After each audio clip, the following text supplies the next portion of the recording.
تین وطروں کی ادائیگی کا طریقہ. نماز وطر کو مغرب کی طرح 2 تشہد کے ساتھ نہیں پڑھا جائے گا. یعنی اگر 3 وطر پڑھنے ہو تو 1 تشہد اور 1 سلام، یا پھر 2 تشہد اور 2 سلام کے ساتھ پڑھے جائیں گے. مغرب کی طرح نہیں ہونے چاہیے وطر. مغرب میں کیا ہوتا ہے، 2 رکعت کے بعد آپ تشہد پڑھتے ہیں، پھر 1 رکعت کھڑے ہو کر پھر آپ نماز پڑھی کرتے ہیں. وطر میں یہ نہیں ہوگا. وطر میں کیا ہوگا، تینوں رکعتیں کٹھی پڑھ کے آخر میں بیٹھیں گے، ایک طریقہ.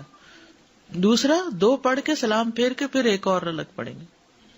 ابن عمر سے مروی ہے، انہوں نے کہا رسول اللہ صلی اللہ علیہ وسلم وطر اور 2 رکعتوں کے درمیان سلام کے ذریعے فصل فرماتے تھے اور ہمیں سلام کی آواز سنواتے تھے. ٹھیک ہے، اونچی آواز سے سلام کرتے تھے. حضرت عائشہ سے مرفوعاً مروی ہے کہ آپ صلی اللہ علیہ وسلم 1 رکعت وطر پڑھتے اور 2 رکعتوں کے بعد آخری رکعت ادا کرنے سے پہلے باتیں بھی کر لیتے تھے. یعنی جب سلام ہو گیا تو پھر اس کے بعد آپ بات بھی کر سکتے ہیں.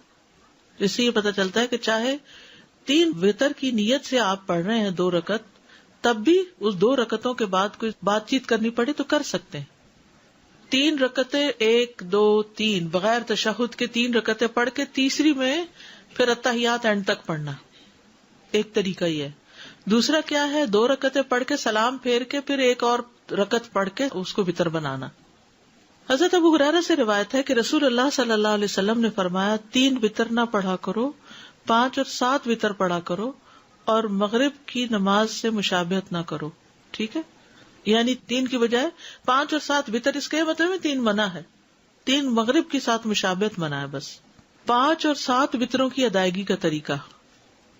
حضرت عائشہ سے مروی ہے کہ رسول اللہ صلی اللہ علیہ وسلم وطر کی 5 رکعتیں ادا کرتے اور ان کے درمیان بیٹھتے نہیں تھے، یہاں تک کہ 5ویں رکعت پہ بیٹھتے اور سلام پھیرتے. ایک یہ طریقہ ہے.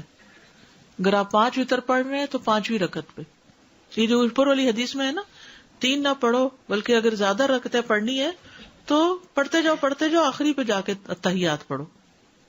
ام سلمہ سے روایت ہے، انہوں نے فرمایا کہ رسول اللہ صلی اللہ علیہ وسلم 7 یا 5 رکعت وطر پڑھتے تھے اور ان کے درمیان سلام یا کلام کے ساتھ تفریق نہیں کرتے تھے. میں نے ایسی مساجد میں نماز پڑھی ہے جہاں امام نے اسی طرح 5 ایٹ اے اسٹریچ پڑھائے تراویح کے بعد.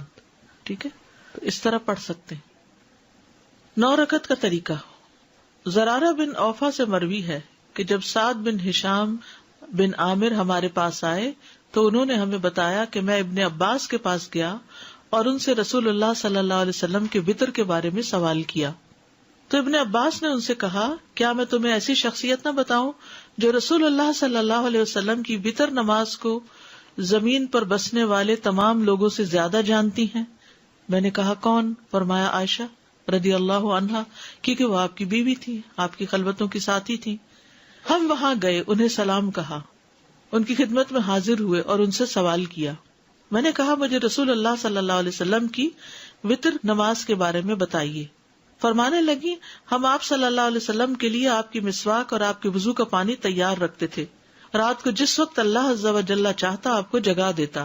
آپ مسواک اور وضو فرماتے، پھر 9 رکعتیں اس طرح پڑھتے کہ 8ویں رکعت کے علاوہ کسی رکعت میں تشہد کے لیے نہ بیٹھتے، اور 8ویں رکعت میں تشہد وغیرہ اور دعا تک پڑھ کے پھر کھڑے ہو کر پھر 1 رکعت پڑھتے، یعنی سلام کے بغیر. اے بیٹے، پھر جب رسول اللہ صلی اللہ علیہ وسلم بوڑھے ہو گئے اور آپ کو گوشت نے پکڑ لیا تو 7 رکعت پڑھ کر سلام پھیرتے اور بیٹھ کر 2 رکعت پڑھتے. تو اے بیٹا یہ 9 ہو گئی. آپ جب کوئی نماز شروع فرما لیتے تو اس پر ہمیشگی اور پابندی کو پسند فرماتے. وتر میں قرات کون سی صورتیں پڑھی جائیں؟ سورۃ الاعلی، الکافرون اور الاخلاص. ابی بن کعب رضی اللہ عنہ سے روایت ہے کہ رسول اللہ صلی اللہ علیہ وسلم 3 رکعت وتر پڑھتے. پہلی رکعت میں سبح اسم ربک الاعلی، دوسری میں قل یا ایھا الکافرون اور تیسری میں قل ھو اللہ احد پڑھتے تھے. معوذتین. عبدالعزیز بن جراج کہتے ہیں کہ ہم نے ام المومنین عائشہ رضی اللہ عنہا سے پوچھا کہ رسول اللہ صلی اللہ علیہ وسلم وتر میں کون سی صورتیں پڑھتے تھے؟ تو انہوں نے کہا پہلی رکعت میں سبح اسم ربک الاعلی، دوسری میں قل یا ایھا الکافرون اور تیسری میں قل ھو اللہ احد اور المعوذتین. یعنی یہ بھی آتا ہے، خالی قل ھو اللہ بھی آتا ہے اور اس کے ساتھ معوذتین بھی آتے ہیں. سورۃ النساء کی آیات. ابو موسیٰ اشعری رضی اللہ عنہ دوران سفر مکہ اور مدینہ کے درمیان تھے تو انہوں نے عشاء کی نماز 2 رکعت پڑھی، پھر کھڑے ہوئے اور ایک رکعت وتر پڑھا اور اس میں سورۃ النساء کی 100 آیتیں پڑھی. ٹھیک ہے، تو ایسے بھی وتر پڑھ سکتے ہیں، ایک رکعت لیکن بہت لمبی رکعت.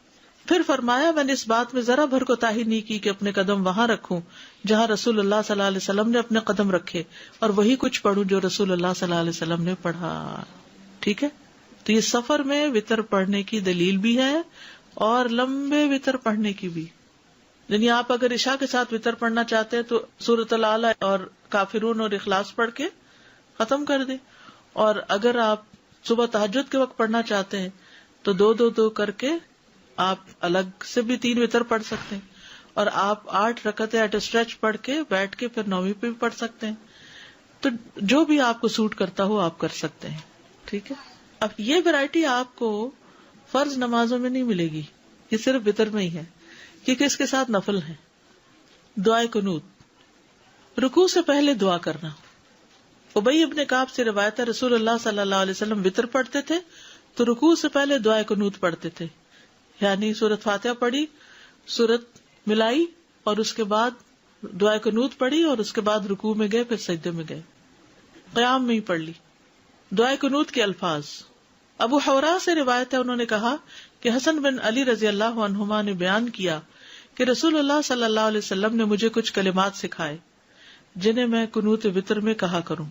اللہم اہدنی فی من ہدیت وعافنی فی من عافیت وتولنی فی من تولیت وبارک لی فیما اعطیت وقنی شر ما قضیت انک تقضی ولا یقضی علیک وانہ لا یذل من والیت ولا یعز من عادیت تبارکت ربنا وتعالیت. ٹھیک ہے، ایک اور دعا علی بن ابی طالب رضی اللہ عنہ سے مروی ہے کہ رسول اللہ صلی اللہ علیہ وسلم اپنے وتر کے آخر میں یہ کہا کرتے تھے، اللہم انی اعوذ برضاک من سخطک وبمعافاتک من عقوبتک واعوذ بک منک لا احصی ثناء علیک انت کما اثنیت علی نفسک.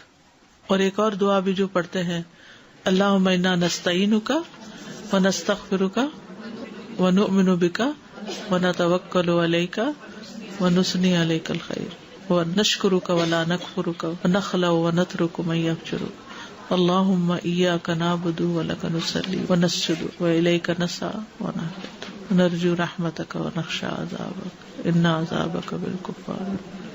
وتر کی بعد کی دعا، وتر کے بعد کی دعا. ابی ابن کعب سے روایت ہے کہ رسول اللہ صلی اللہ علیہ وسلم 3 رکعات وتر پڑھتے، پھر جب فارغ ہوتے تو فراغت کے وقت 3 دفعہ سبحان الملک القدوس، پاک ہے بادشاہ نہایت مقدس، یعنی اللہ تعالیٰ کی تعریف بیان کرتے، یہ پڑھتے.